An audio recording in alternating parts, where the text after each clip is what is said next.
وَلَقَدْ يَسَّرْنَا الْقُرْآنَ لِلذِّكْرِ فَهَلْ مِن مُّدَّكِرٍ. We have made this Quran simple and clear for guidance. Who will step forward to receive its light? Assalamu alaikum, dear learners. Welcome to another lesson of our Arabic grammar series. In today's video, we will learn how sentences are formed in the Arabic language in a simple and easy way. Sentence formation is one of the most important steps in understanding Quranic Arabic and speaking or writing Arabic correctly. We will gradually learn how words come together to make meaningful sentences, the basic structure of Arabic sentences, and the difference between various types of sentences with easy examples. So stay with the lesson till the end, take notes, and practice the examples. Inshallah, this journey will make Arabic grammar easier and more enjoyable for you. Let's begin our lesson. Dear learners, the lesson will consist of two parts. The first part will be about Arabic vocabulary, its articles, nouns and adjectives, while the second part will be about Arabic sentence structure. Let's move to the first part. In Arabic sentence formation, articles play an important role, so we learn them first and then move towards other words. You may know that the articles a and n are used with indefinite nouns. An indefinite noun refers to a person, place, or thing that is not specific or not previously identified. For example, a book means any book. An apple means any apple. These nouns are indefinite because they do not refer to a particular book or apple. In Arabic language, indefinite nouns carry a tanween sign pronounced as ung. A book. كتاب كتاب A pen. قلم قلم A teacher. مدرس مدرس A house. بيت بيت.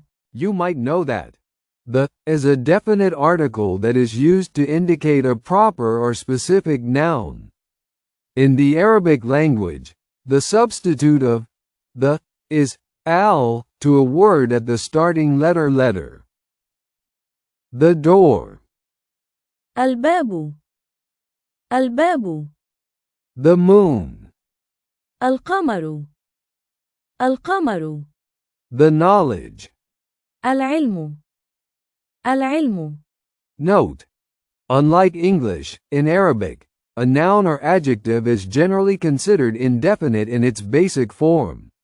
Indefiniteness is usually shown by tanwin, which is often pronounced as un. In other words, in Arabic, we do use articles, especially with adjectives, unlike English articles. Keep in mind again, please, almost every noun or adjective in Arabic language is in indefinite state carrying a tanween mark on the ending letter. Now let us learn some adjectives for sentences formation. Beneficial. نافع نافع. Cold. بارد بارد.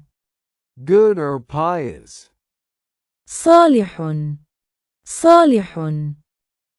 Active. نشيط نشيط. Clean.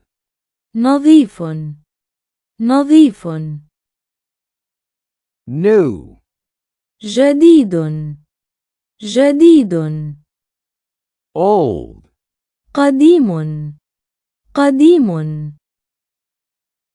Far. بعيد بعيد. Near. قريب قريب. Dear learners, now let's discuss the second part of the lesson, where we will discuss Arabic sentence structure. The parts of the Arabic sentence, subject and predicate. We will also give examples. Dear students, I have given you two sentence structures, one from English and the other from Arabic. Both languages use the same basic structure, a subject and a predicate. However, there is one important difference. English is written and read from left to right, while Arabic is written and read from right to left. Now, dear students, think about the sentence. The book is new. The subject is the book. It is a noun, and it is definite because it begins with the article, the. The predicate is new. It gives information about the subject and describes the specific book. Now come to the Arabic sentence. الكتاب جديد. Meaning, the book is new. Here, al-kitab is the subject while jadidun is its predicate.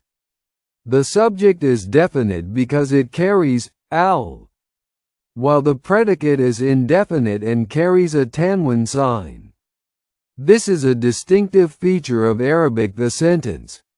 When the subject is definite, the predicate is often indefinite and provides information about the subject. This type of sentence is called nominal sentence in Arabic grammar because it's a noun, al-kitab. The second type of Arabic sentence is verbal sentence, that begins with a verb meaning predicate, and end with the noun, the subject. There is pattern is reversed or opposite. Don't worry, we will discuss them in coming lessons. Stay connected with the tutorials, if you understand the lessons. Now we are going towards examples of the Arabic nominal sentence which we have already discussed here. The knowledge is helpful. العلم نافع. The water is cold. الماء بارد. The teacher is active. المدرس نشيط. The moon is near. القمر قريب. The house is clean. البيت نظيف. The door is old. الباب قديم. The work is good. العمل صالح. The reconciliation is best. الصلح خير.